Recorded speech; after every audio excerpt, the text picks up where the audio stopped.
Earth, in its luminous bubble of air. Under this protective layer, life has grown and thrived.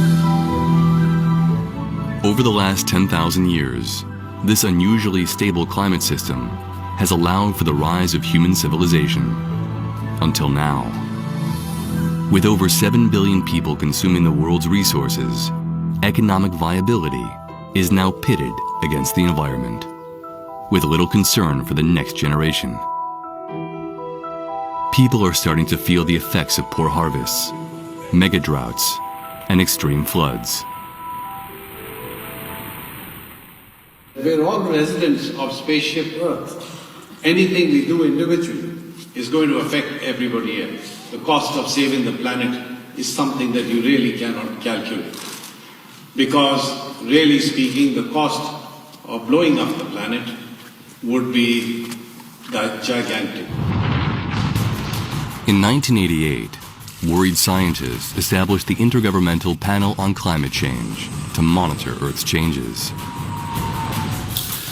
From the rapid retreat of the Himalayan glaciers, thawing of Arctic permafrost, to ocean acidification, rising CO2 levels threaten our very survival. Scientists across the planet are gathering to ring the warning bell. Climate change is happening. Scientists are documenting the evidence. Our model predictions are that by 2100, there will be another 60 centimeters of sea level rise. It's affecting every aspect of human life on Earth. We will feel it across the planet. Are we in the middle of the most crucial moment of Earth's history? How do we attempt to decode this complex climate science? Does preserving our human habitat require a massive paradigm shift?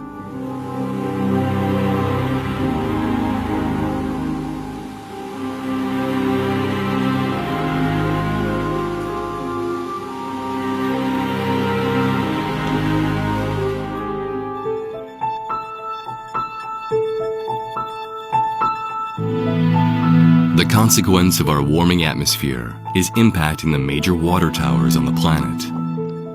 Thousands of research hours have highlighted potential water security, floods, droughts, all symptoms of a changing climate system that requires our greater understanding.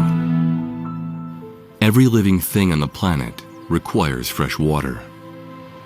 The majestic mountains of the Himalayas provide water for over 1 billion people across India and China. But it is the drama playing out across the major ice fields, the rapid melt of the Greenland ice sheet, Antarctica, the Arctic, and the Himalayas that has scientists most concerned.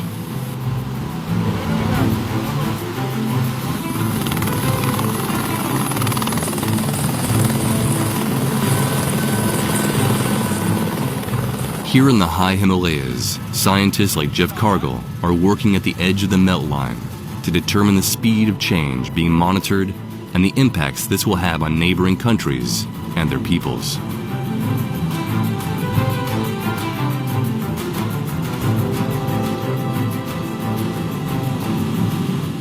The way I came to be the head of the Global Land Ice Measurements from Space, which is an organization to monitor all the world's glaciers using satellite imaging, with a network of about 180 researchers in at least 30 countries. The way I came to this was actually through Mars. I became very interested in Martian glaciers and Martian ice, and I had to educate myself on ice on Earth. The dynamic balance of fresh water is being monitored by satellite systems above the Earth and ground surveillance networks across Arctic glacier systems. All data confirms very rapid change has been occurring at the climate front line over the last 10 years.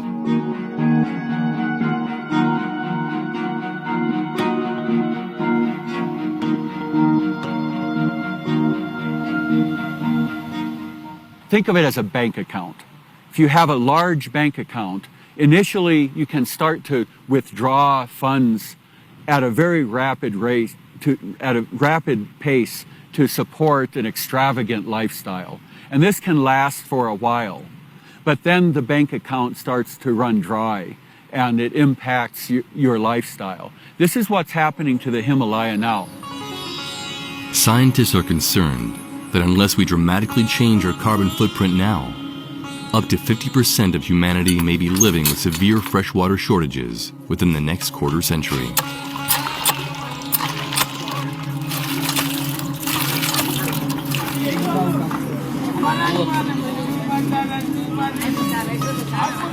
People and communities who are underprivileged, who are poor, who really don't have the means to be able to adapt effectively to the impacts of climate change, will be the worst affected. They are the most vulnerable sections of human society. The annual freshwater melt carried by the Ganges River in India feeds both an agricultural and a cultural way of life for over 400 million people. For Dr. Pachauri, the head of the IPCC, the water shortage is both of local and global concern. In India, of course, the risks associated with scarcity of water and the stresses that we see with water are very real. In fact, even today, in the state of Maharashtra, which is one of the more prosperous states in the country, there are something like 4,000 to 5,000 tankers of water being moved to a particular area which is drought-prone, just to provide people enough water to drink. Higher temperatures in the oceans load the atmosphere with more vapor. Worldwide, we are experiencing rising numbers of heavy local rainfall that can devastate entire regions.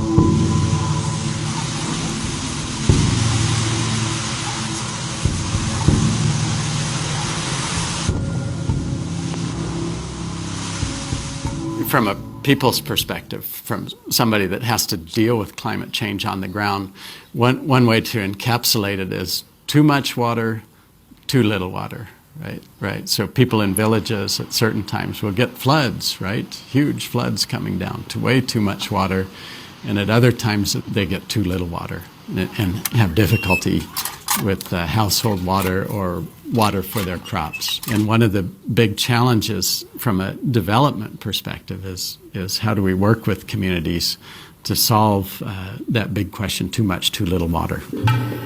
A joint effort by scientists to produce the most critical report of our time, 30,000 pages of defining climate science. It reads like a top-selling blockbuster. But how do we decode it? A team with over 300 authors that have worked diligently over a gigantic series of activities. Being involved with my co-chair in the leadership of this scientific team has been one of the great privileges of my scientific career. This report will now enhance our understanding of issues related to impacts, vulnerability, and adaptation in the field of climate change. Here, climate drivers, risks, impacts, adaptation, and timeframes are well set out for consideration and action. Regions across the Earth are rated for their vulnerability to climate change. This is possibly the most critical report of our century. But do we really understand what's at stake?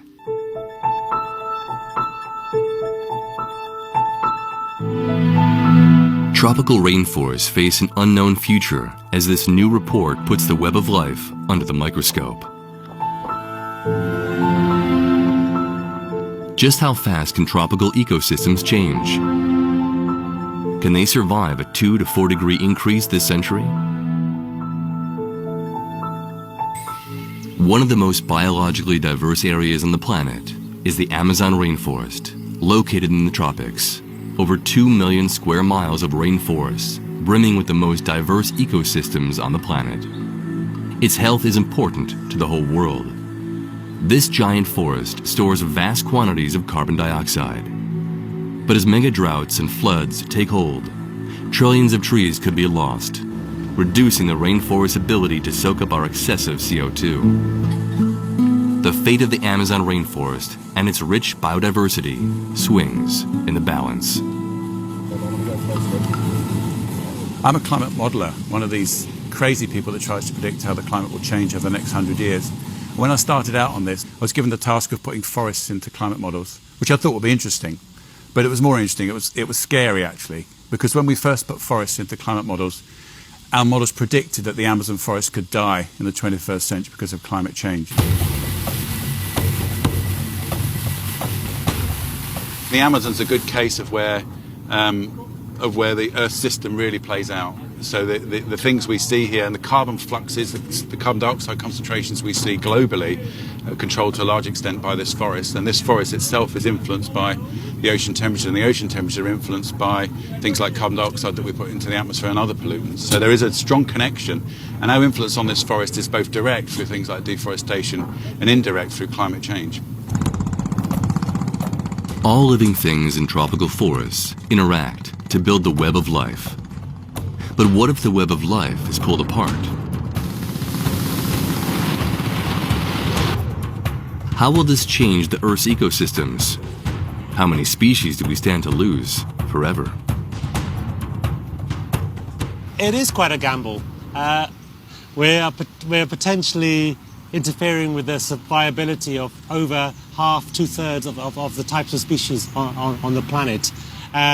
And it's an unknown. We may find many are resilient, but there's almost certainly amongst those millions of species of the tropics, there are many that cannot cope with the sudden warming of several degrees.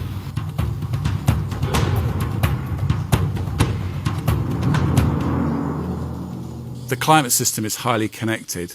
What happens to the planet affects the Amazon, and what happens to the Amazon affects weather patterns throughout the world. So if the Amazon forest passes a tipping point, we will feel it across the planet. Tropical rainforests are a major component of our climate system.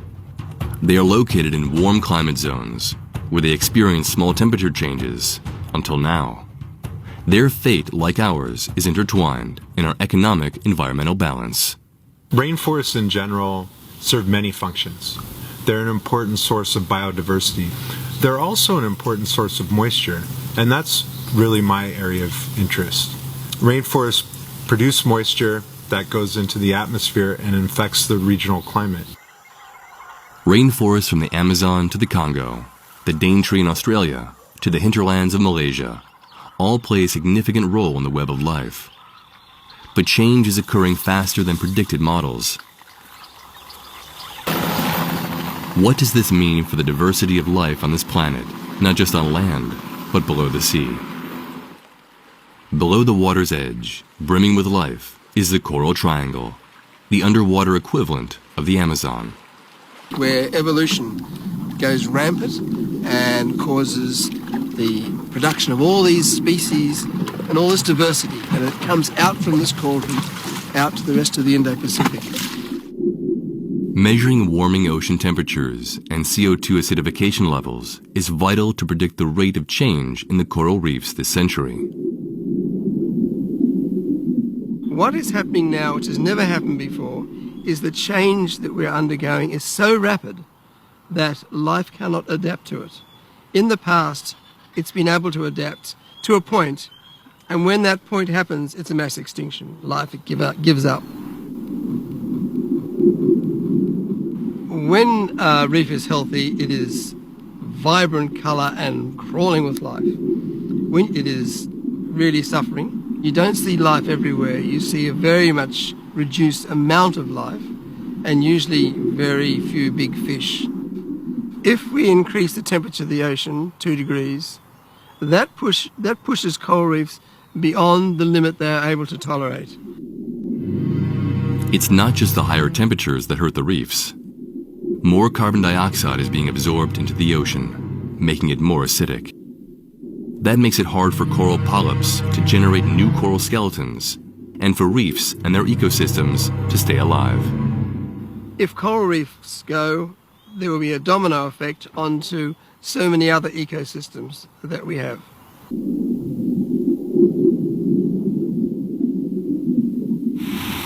we can find lots of reasons why it's important in terms of regulating the climate system, but ultimately I think all of those reasons are a bit utilitarian, and my feeling of why biodiversity is important is that the other 2/3 of species on the planet that live in the tropics have a right to exist as much as we do, and simply we need to leave enough space for our fellow citizens of the planet Earth.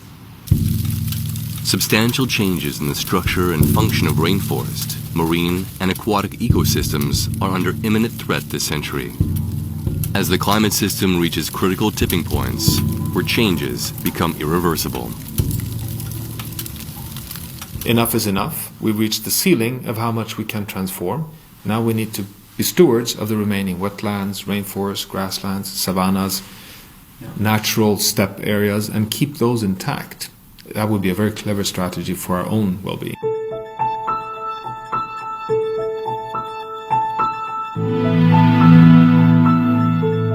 Measurements show that key masses in the oceans are changing. As carbon dioxide and heat rise in the atmosphere, so do their levels in the oceans.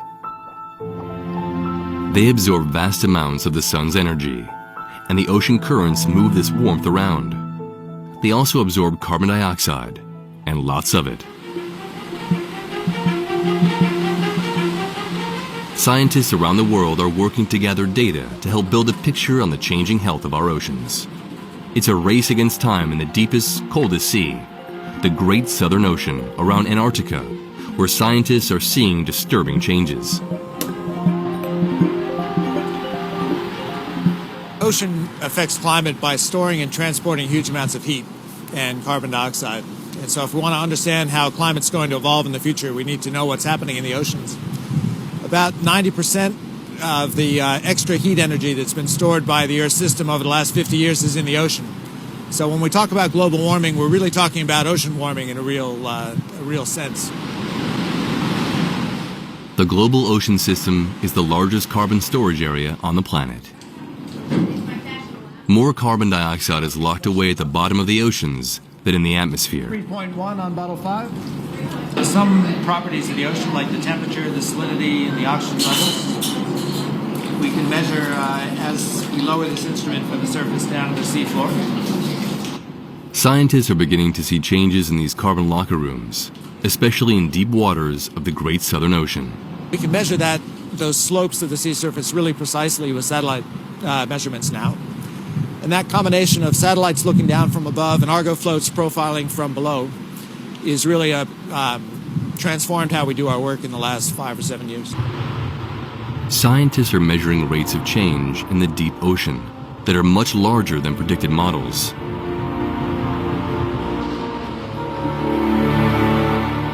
It's a red flag that the system is getting perturbed in a way that might affect its ability to carry our excessive carbon dioxide and slow down the rate of climate change. Once we remove or thin the floating ice around the edge of Antarctica, more of the ice on the continent tends to spread into the sea. And that transfer of ice from the continent into the ocean does increase sea level rise. And our short satellite measurements over the last 10 years show that both Antarctica and Greenland are making larger and larger contributions to sea level rise as a result of melting around the edges. The Arctic region is recording temperatures increasing up to 8 times faster than any other region on the planet. The climate system here is becoming more unpredictable.